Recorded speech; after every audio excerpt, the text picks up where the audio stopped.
नमस्कार मित्रों, आपका स्वागत है हमारे इस नई वीडियो में। हम पढ़ रहे हैं कक्षा 7 की भूगोल। ये देखिए, माध्यमिक शिक्षा बोर्ड के द्वारा लागू पुस्तक है और राजस्थान में ये सत्र 2020-21 से लागू हुई है।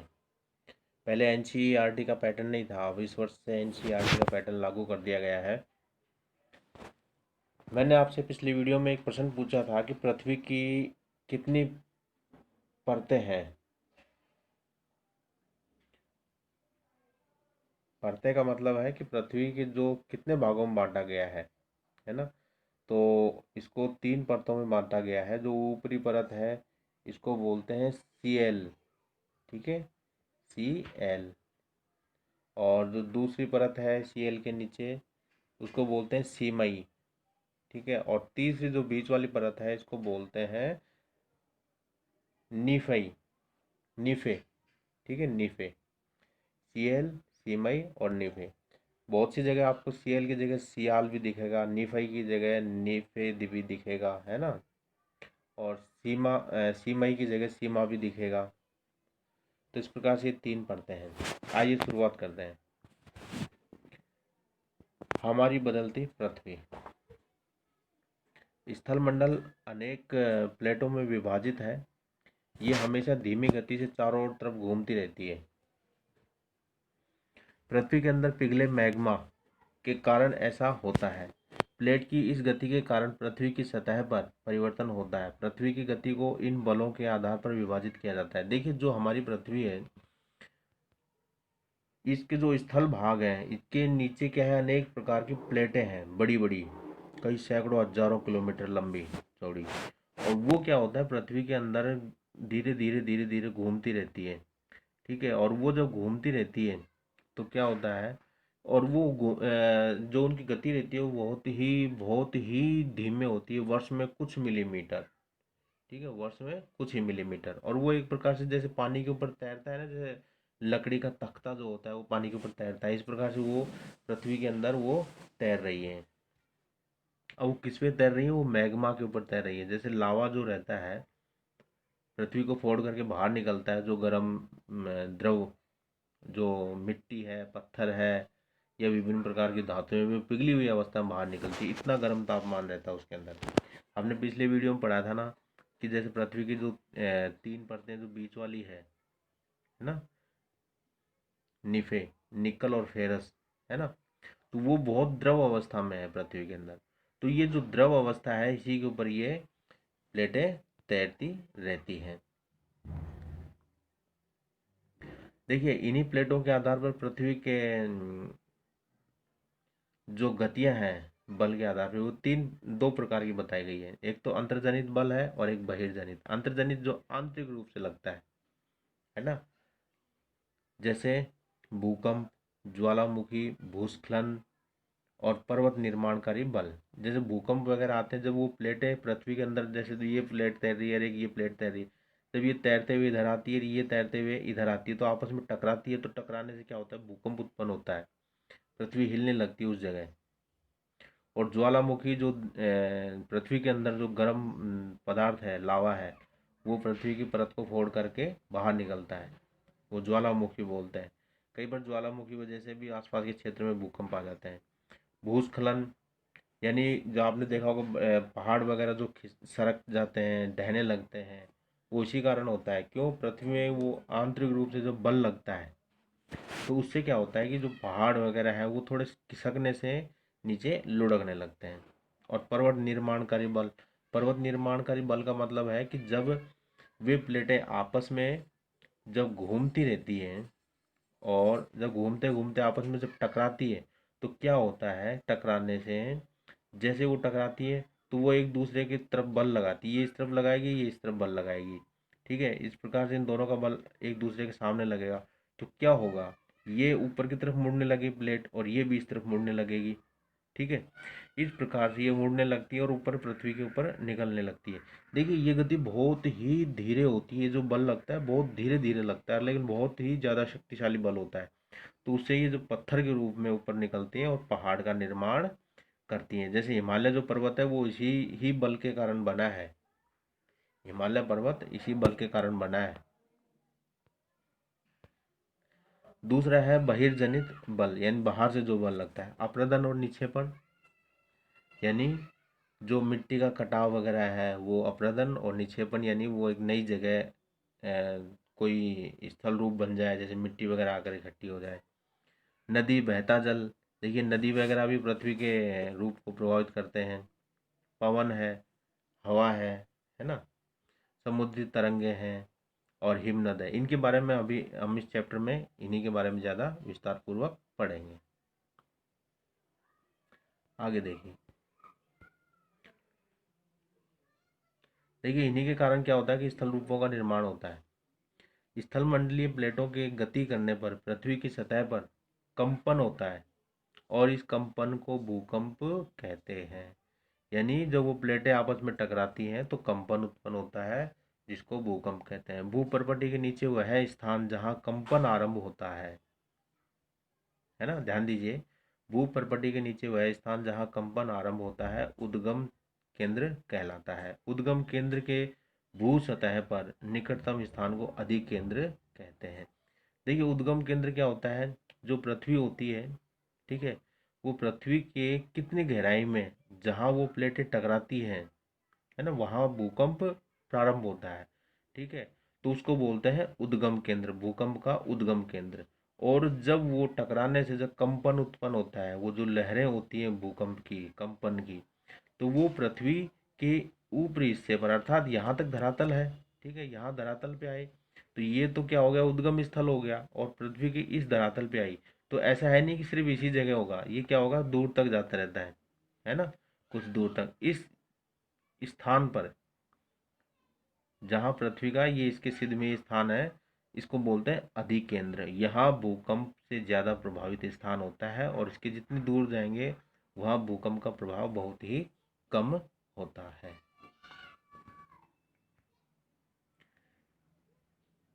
भूकंपीय तरंगे तीन प्रकार की होती है। पी तरंगे जिन्हें अनुदैर्ध्य तरंगे कहते हैं, एस तरंगे जिन्हें अनुप्रस्थ तरंगे कहते हैं, एल तरंगे जिन्हें पृष्ठीय तरंगे कहते हैं। इस प्रकार से ये तीन तरंगे होती हैं भूकंप की। ठीक है, भूकंप का मापन भूकंप लेखी लेखी यंत्र से, देखिए भूकंप का मापन जो है भूकंप लेखी यंत्र से, और भूकंप की तीव्रता वो रिक्टर स्केल पर मापी जाती है। भूकंप की तीव्रता किस पर मापी जाती है, रिक्टर स्केल पर। रिक्टर स्केल पर ध्यान दीजिए, ये कई बार एग्जाम में पूछा गया है कि भूकंप की तीव्रता मापी जाती है, तो उसमें आपको रिक्टर स्केल भी देंगे और भूकंप लेखी यंत्र भी देंगे। बहुत से स्टूडेंट क्या होता है कि भूकंप लेखी यंत्र कर देते हैं। देखिए इसमें तो भूकंप का मापन करते हैं, लेकिन जो हम भूकंप की तीव्रता इससे नापते हैं रिक्टर स्केल से। इन दोनों में कंफ्यूज होने की आवश्यकता नहीं होनी चाहिए आपको। यानी जो रिक्टर स्केल रहता है इसमें क्या होता है कि बिंदु रहते हैं, एक दो तीन चार, इस प्रकार से। ठीक है, तो जो दो, जब इसका मापन होता है रिक्टर स्केल पे भूकंप की तीव्रता दो होता है, बहुत ही न्यून मात्रा में, ये नुकसानदायी ज़्यादा नहीं होता है कुछ भी। ठीक है, जैसे जैसे धीरे धीरे ये बढ़ता है, तीन चार पाँच तक भी आता है तो नुकसान होने प्रारंभ हो जाता है। और रिक्टर स्केल पर छः या सात के बिंदु पर जब ये जाता है तो पृथ्वी पर काफ़ी नुकसान हो जाता है। जैसे आपके बताया गया है कि 26 जनवरी 2001 को भुज में 6.9 तीव्रता का भूकंप आया था। कब आया था, 26 जनवरी 2001 को भुज में। और इस जो भूकंप ने है उस क्षेत्र में बहुत भारी नुकसान किया था। भारत के सबसे खतरनाक भूकंपों में से एक भूकंप है ये भुज का। अपरदन व निक्षेपण धरातल की विभिन्न स्थलाकृतियों का निर्माण करते हैं। यानी मिट्टी आकर किसी स्थान पर इकट्ठी होती है किसी भी कारण से, चाहे वो हवा लेके आए, चाहे वो पानी की वजह से आए हो, नदी की वजह से आए हो, या उस किसी स्थान की मिट्टी कट कर चली गई हो, चाहे हवा की वजह से उड़ के चली गई हो या मिट्टी का कटाव की वजह से हुआ हो। ठीक है, ये स्थलाकृतियों का निर्माण जो है अपरदन और निक्षेपण के कारण होता है। अब है नदी के कार्य। नदी जब मोड़दार मार्ग पर बहने लगती है, नदी के इन्हीं मोड़ों को विसर्प कहते हैं। अर्थात जब नदी बहती है, ठीक है, जैसे नदी बह रही है ना, तो माफ कीजिए, तो इस प्रकार से ये नदी बहती रहती सर्पिलाकार रूप में, है ना। तो क्या होता है कि जब मोड़दार मार्ग पर कई बार क्या होता है, जैसे मान लीजिए इस प्रकार से ये नदी यहाँ से आ रही है, ठीक है, ये तेजी से आई तो ये कटाव हुआ, ठीक है, कटाव होने से यहाँ रास्ता बन गया, और ये जो है ना स्थान, ये पानी से खड्डा रह जाता है, और ये नदी इस प्रकार से सीधा रास्ता अपना लेती है। तो ये जो स्थान रह गया, ठीक है, ये विसर्प हो गया, एक प्रकार से इसका मोड़ हो गया, ठीक है। विसर्प समय के साथ नदी से कट जाते हैं, धीरे धीरे क्या होगा, ये नदी से कट जाएंगे तथा नई झील बना लेते हैं। इस प्रकार से ये नई झील बन जाती है। जैसे कई बड़ी नदियों के आसपास कोई झील रहती है, वो किसी न किसी समय निश्चित रूप से नदी का मार्ग रहा होगा, और नदी के कटाव से नया रास्ता नदी ने बना लिया और वो झील का रूप धारण कर लिया, बाकी बचा हुआ हिस्सा। इसे चाप झील कहते हैं। इसे क्या बोलते हैं, इसे चाप झील कहते हैं। सागर में मिलने से पूर्व कई वितरिकाओं में बंटकर नदी डेल्टा का निर्माण करती है। देखिए, जब नदी किसी स्थान से बहती हुई, जैसे मान लीजिए सागर है, ठीक है, इसमें मिलने से पूर्व क्या करती है, कई छोटी छोटी नदियों में बढ़ जाती है। क्यों बढ़ जाती है, क्योंकि नदी से जो मिट्टी बहाकर लाई जाती है वो इस मुहाने पर बिखेर दी देती है नदी, ठीक है। तो कुछ स्थान ऊंचे हो जाते हैं तो नदी इधर से हो जाती है, कुछ इधर से हो जाती है। इस प्रकार से ये 5-6 धाराओं में बढ़ जाती है। इससे ज़्यादा भी हो सकती है, कम भी हो सकती है।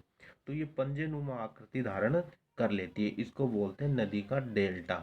ऐसी भारत की कुछ नदियां हैं जो डेल्टा का निर्माण करती है, जैसे गंगा नदी का डेल्टा, ब्रह्मपुत्र नदी का डेल्टा, है ना। और जो सुंदरवन है ना, गंगा नदी का जो डेल्टा है, जो सुंदरवन है पश्चिम बंगाल में, वो दुनिया का सबसे बड़ा डेल्टा है, ठीक है। यहाँ सुंदरी नामक वृक्ष की प्रधानता है, और इसी कारण इस डेल्टा को सुंदरवन का डेल्टा भी कहते हैं।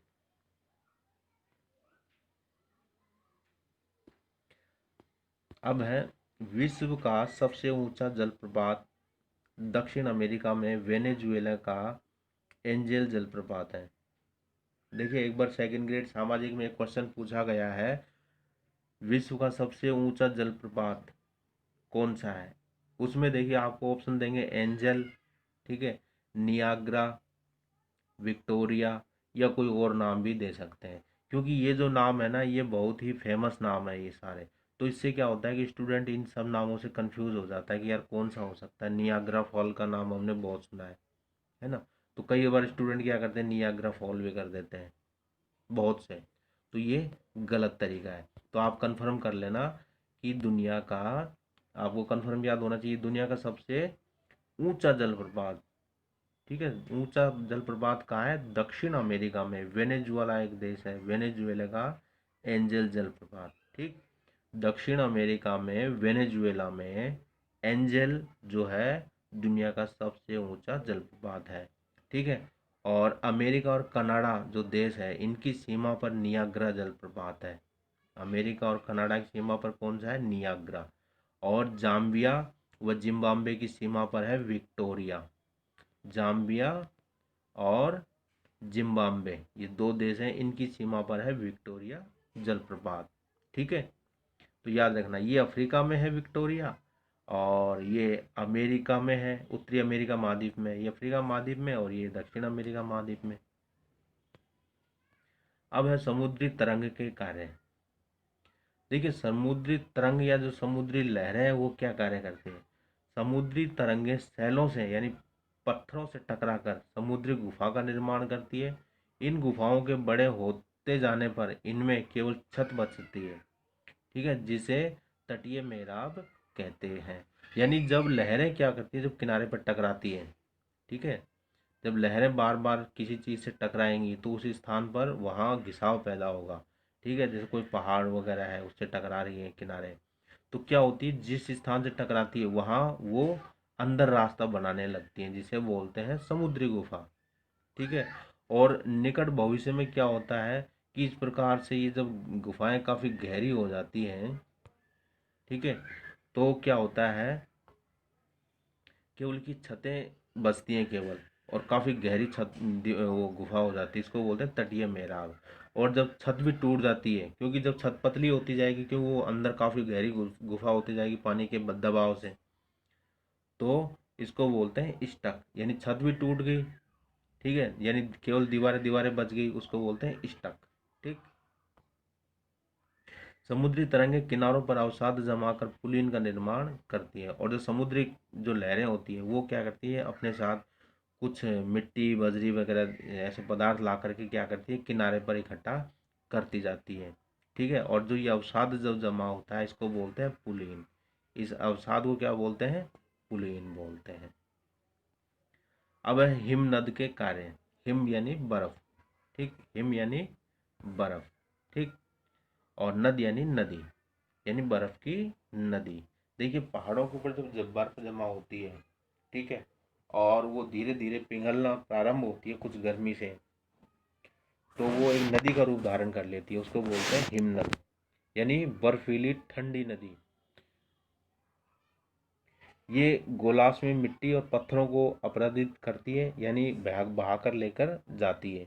क्यों, पहाड़ के ऊपर जब ये गिरती है बर्फ, धीरे धीरे पिघलती है किसी कारण, जैसे गर्मी वगैरह हुई है ना, तो वो अपने साथ पत्थरों मिट्टी को भी बहा कर लेके जाती है। और ये देखिए काफ़ी तेज होती है ये नदी। क्यों, क्योंकि जब पहाड़ के ऊपर है तो निश्चित रूप से इसकी गति भी काफ़ी तेज होगी, और जब ये तेजी से बहती है तो किसी स्थान पर जब ऊंचाई से गिरती है तो गहरे गर्तों का निर्माण करके ये झील का निर्माण करती है। हिमनद के द्वारा सैल यानी पत्थर, रेत, तलछट, जो छोटे छोटे कंकर रहते हैं, निक्षेपित कर हिमनद हिमोड का निर्माण करती है। यानी अपने साथ ये क्या करती है, कुछ पत्थरों के टुकड़े है, रेत है, तलछट है ना, बजरी बारीक है, वो निक्षेपित करके हिमनद हिमोड का निर्माण करती है।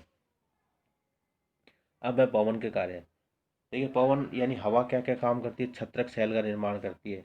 जैसे मान लीजिए क्या होता है कि कोई टीले नुमा आकृति है और उसके सामने जब हवा काफ़ी बहती है तो क्या होता है कि उस स्थान से, ठीक है, ये मान लीजिए टीला है और ये हवा आई, तो ये इसकी मिट्टी को काट देगी और ऊपर थोड़ी पक्की पत्थर वगैरह है, ऐसा कुछ है, मजबूत है कोई हिस्सा, तो क्या करती है, इससे काट करके क्या करती है, इस प्रकार की आकृति ये बन जाती है।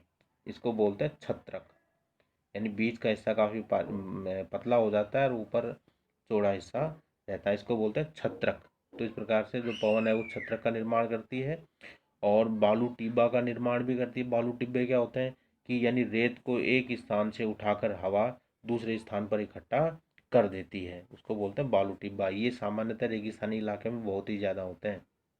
कई बार ऐसा होता है कि एक दिन आप देखेंगे वहाँ बड़ा सारा मिट्टी का पहाड़ है और हवा चल रही है गर्मी के दिनों में, तो आप देखेंगे एक दो दिन बाद वो मिट्टी का टीला गायब हो जाता है। क्यों, वो हवा से उड़ करके वो मिट्टी दूसरी जगह इकट्ठे हो जाती है।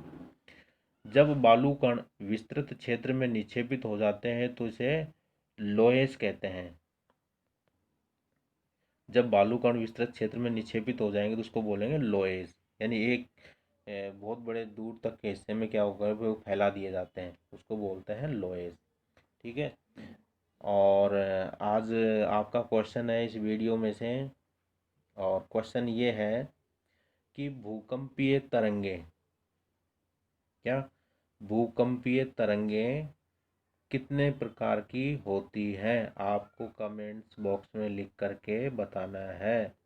भूकंपीय तरंगें कितने प्रकार की होती हैं, आपको कमेंट्स बॉक्स में बताना है मित्रों। धन्यवाद।